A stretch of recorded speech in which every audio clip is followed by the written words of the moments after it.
Dear students, now I am going to explain you the mechanism of DNA replication in prokaryotes and eukaryotes. You have studied already the mechanism of DNA replication in general and also the role of DNA polymerases in prokaryotes and eukaryotes. Here, before going to the mechanism in detail, let us know about the differences between the replication in prokaryotes and eukaryotes. Thereby you will be able to understand clearly the mechanism. So, the prokaryotic replication occurs in the cytoplasm, whereas eukaryotic occurs in the inside the nucleus. Replication process is very continuously replicated. It multiplies, you know how the bacteria will multiply, but in the case of eukaryotic cell, it is you know that replication occurs only during S phase of the cell cycle. Then the replication site, there is a single replication site per DNA or chromosome. Here there are multiple replicons on the entire chromosome or else the DNA. Origin of replication in the case of prokaryotes, it is about 100 to 200 nucleotides in the ORI region, origin of replication region. In the case of eukaryotes, it is about 150 nucleotides. The initiation of the replication by a protein called DNA A and DNA B. DNA in the case of prokaryotes, these replication initiating proteins and the proteins which are taking, they are recognized by A, B, D, they are the gene DNA A initiator protein, DNA B is the helicase gene and the protein we call helicase, but it is also called as DNA B. Likewise, you can see initiation by the DNA A and DNA B. In the here there is a several, it is a complex process, several proteins are involved in the origin of replication, recognition, you know, that is the site where you can see several proteins are involved. Replication fork is one in case of here, it is multiple replication fork per chromosome. Rate of replication 1000 nucleotides per second, very rapid in prokaryotes, but it is a slow process. It is 100 to 200 nucleotides per second. There is the role of DNA gyrase in the case of prokaryotes. It removes the negative supercoiling of the circular DNA before the just ahead of the DNA replication fork, but that is absent in the case of eukaryotes. Then there is a telomere portion in the eukaryotes that is replicated by the DNA polymerase called telomerase, that is absent in the prokaryotes. So, in the case of prokaryotes, RNA primer is removed by DNA polymerase 1, but in the case of eukaryotes it is called ribonuclease H1. It removes the RNA primers that is attached to the Okazaki fragments. Then the strand elongation by DNA polymerase 3, here polymerase alpha, polymerase delta and polymerase epsilon in the case of eukaryotes. There is a sliding clamp. Sliding clamp means DNA polymerase, they are supported by a protein called sliding clamp. It allows the free movement of the polymerase along the in the DNA template strand. So, this is what you can see. It is it's called beta clamp.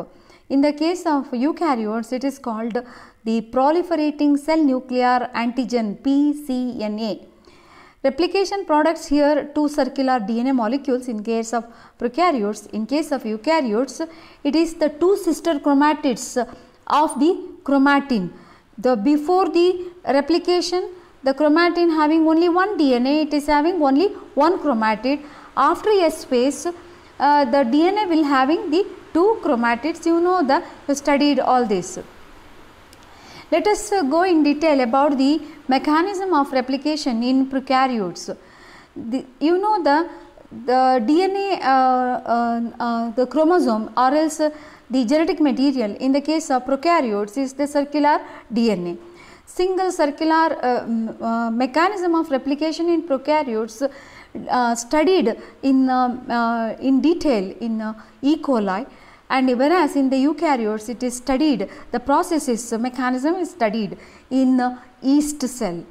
So, here the single circular chromosome, all of its get replicated approximately, it is very fast, I told you, in 42 minutes it get replicated. So, that means the E. coli, it will multiply at the rate one cell will divide in the 42 minutes, you know. So, it is a single ori site you will find, and the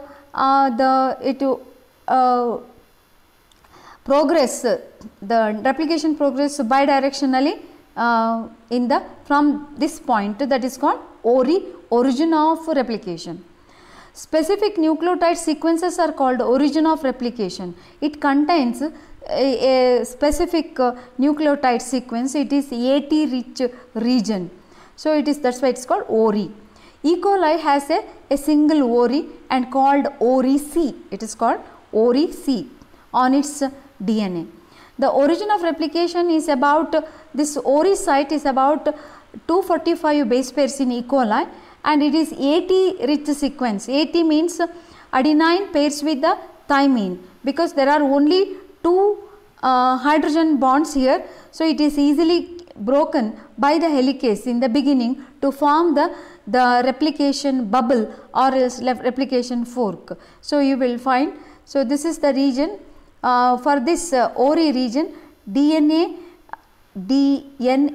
that is called the initiator protein for replication going to bind, then it recruits other protein like helicase and other protein that is required for the replication to progress. So, this is how the replication replisome formed in the ORI region, and replication progresses in the both the direction till it come to the termination region. So, in E. coli, DNA replication is initiated at a specific nucleotide, it is ORI-C, that is it is a AT rich sequence, it is AT rich sequence. The initiator protein in for bacteria is DNA-A, it is called. This is an initiator protein for the bacterial replication, it is called DNA-A protein. The gene corresponding is DNA-A. So, once it binds, it recruits helicase or DNA-B, and thereby this region get open up where the AT rich region. DNA-A protein binds specific and it recruits helicase or DNA excuse me, to this origin. DNA-B helicase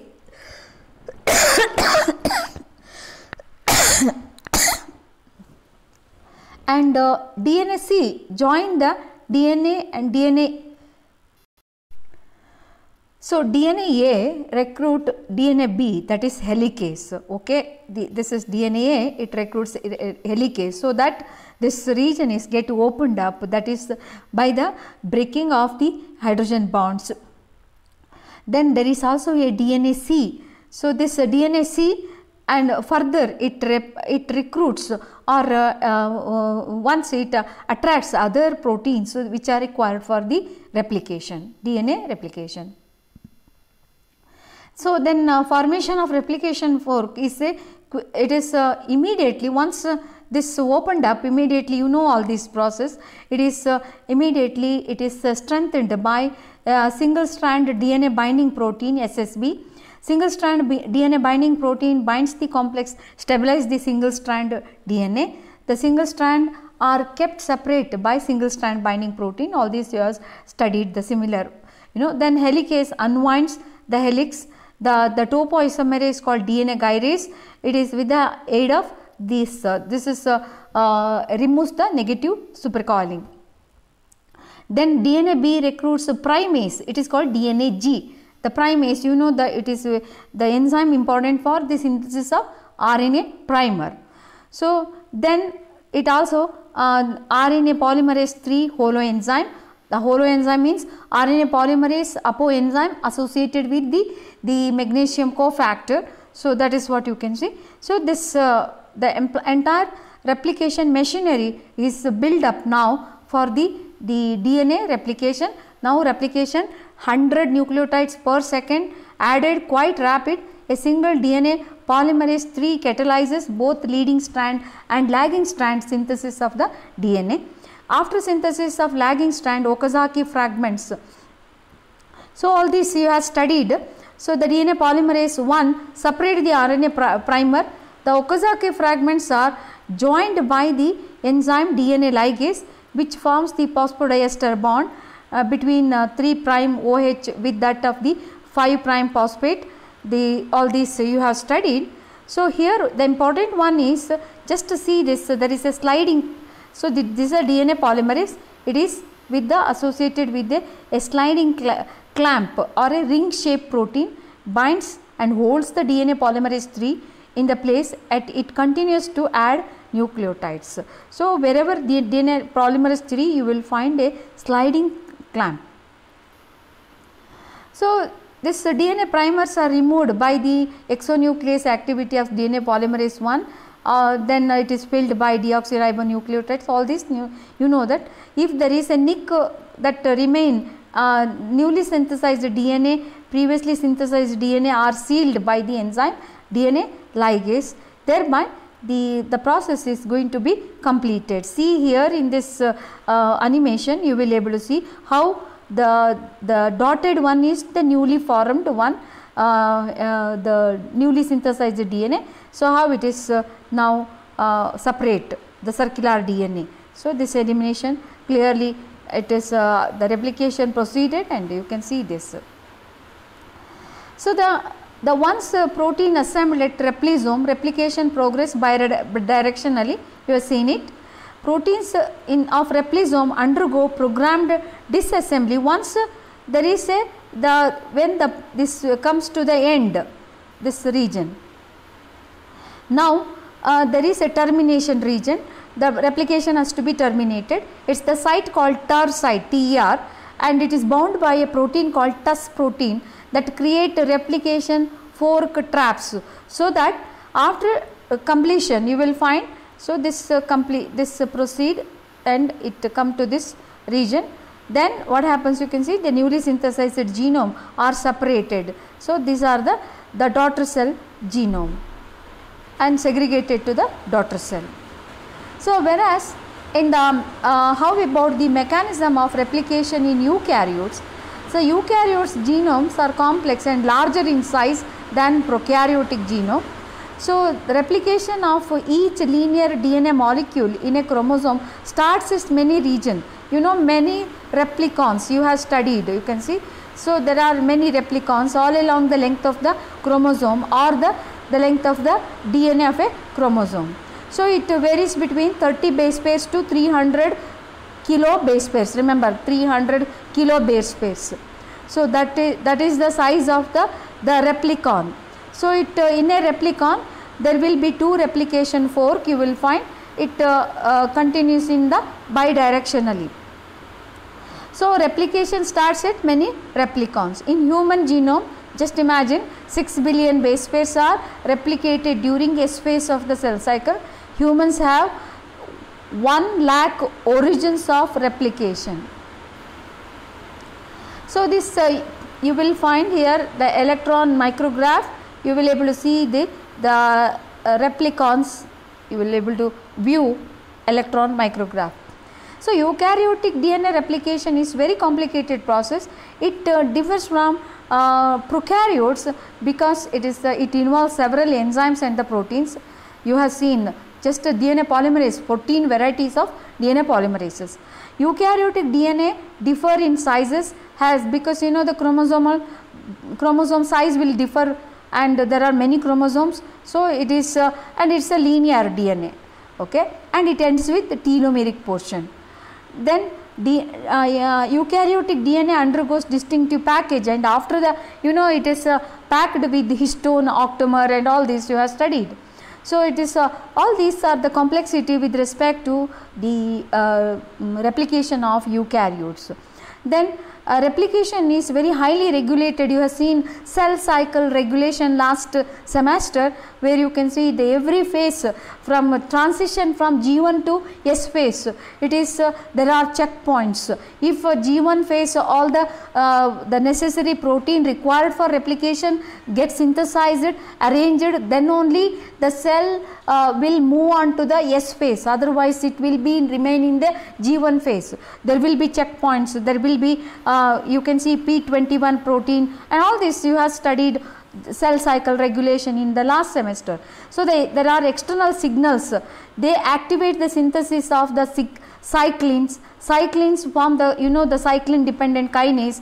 When the cyclin bind to the kinase, the progression of the cell cycle. Otherwise, it is inhibited by P21. There are tumor suppressor genes, and all this you have studied. Then DNA replication occurs. All this you know that there is a initiation, elongation, termination, and very first they have to be they have to remove histones binding and allow for the replication process to continue. So the initiation of the replication in the case of eukaryotes, it is called origin recognition complex. It is called ORC. ORI, here it is called ORC. It is the binding of this in the case there is a DNA initiator protein. Here it is called the ORC complex. It is the origin recognition complex. It is going to bind to the origin of replication site. This occurs during the G1 phase, remember, before the onset of S phase in the cell cycle. ORC serves as a platform. So once the ORC bind, it acts as a platform. So many proteins are assembled, and it is prepared the DNA for the replication. So you can see the ORC. It is there is a cell division cycle. These are the proteins. They are recruited by the ORC. So this then further you can see the ORC, that it is called initiator protein. It also recruit. It is called MCM, mini chromosome maintenance protein complex. So it works like a DNA helicase.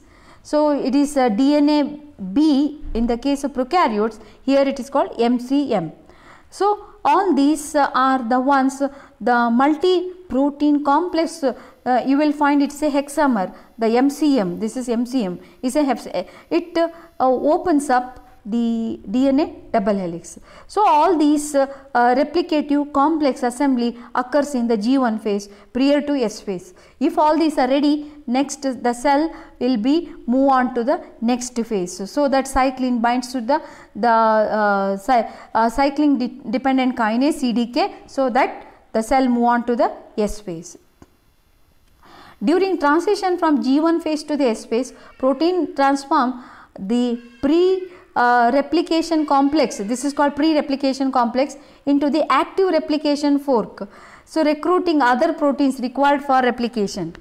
So there is once you can see it is the pre-replication complex, so that other replication proteins are recruited, CDC 45, and you will find the primase and all these recruited, single strand binding protein, all these are recruited. So all these the procedure you know, you have studied already. So the DNA polymerase alpha initiates the synthesis of lagging strand in the case of eukaryotes, making the first RNA primer, then extending it short region of the RNA. The leading strand is synthesized by DNA polymerase delta in 5' to 3' direction. Lagging strand is synthesized discontinuously in the form of Okazaki fragments. All these you have studied. The rate of DNA replication is 100 nucleotides per second here, and it is slower process. So at the completion of DNA ligase seals the breaks in the Okazaki fragment. So there is a sliding clamp proteins. You know that there is this is called, the green one is the sliding clamp protein PCNA, proliferating cell nuclear antigen in eukaryotes. It bind and forming a ring around the the DNA template so that the polymerase delta can move freely. So, this all this helicase, MCM, all these just you have studied the process of replication. Then the clamp proteins load the DNA polymerase at the primer template junction, the ring. So, this is what you can see, it allows the uninterrupted synthesis of many thousands of nucleotides in eukaryotic DNA. Then ribonuclease H1 RNase cleaves the RNA segment attached to the 5' end of the Okazaki fragment. Then DNA polymerase delta brings the DNA strand synthesis to fill the gap in the RNA primer region. Totally all the small gaps will be later sealed by the DNA ligase enzyme. So, the replication, this is what you can see, this is the DNA polymerase, and this is pcDNA or else slide clamp protein. Replication fork reaches the end of the linear, there is no place to primer to be made. Now, it has reached at the end, there you can see the telomeric portion. So, just to see this animation, so you will see how exactly the free nucleotides are added and how the hydrogen bonds going to form phosphodiester bond formation in this animation. So, the replication termination, the ends of the linear chromosomes are known as telomeres. See all these new, you know the telomeric portion is very important, it is protecting the end of the chromosome. In human, there is a 6 base pair sequence T, T, A, G, G, G repeated 100 to 1000 times at telomeric region. There is a telomerase, it is a kind of DNA polymerase, it contains there is a integral RNA, it do not need any RNA primer, it has already RNA and this you will see here the telomerase, it has an RNA. Now, this is the end of the DNA, where you can see it is it has reached the end of the DNA. So, then now what happens, you can see it contains a catalytic part also, it attaches to the end and you can see the end is synthesized.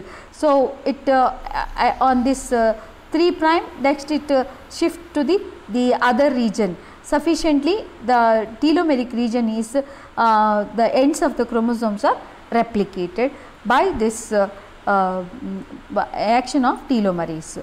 So, this is about the mechanism of eukaryotic and prokaryotic replication. Thank you.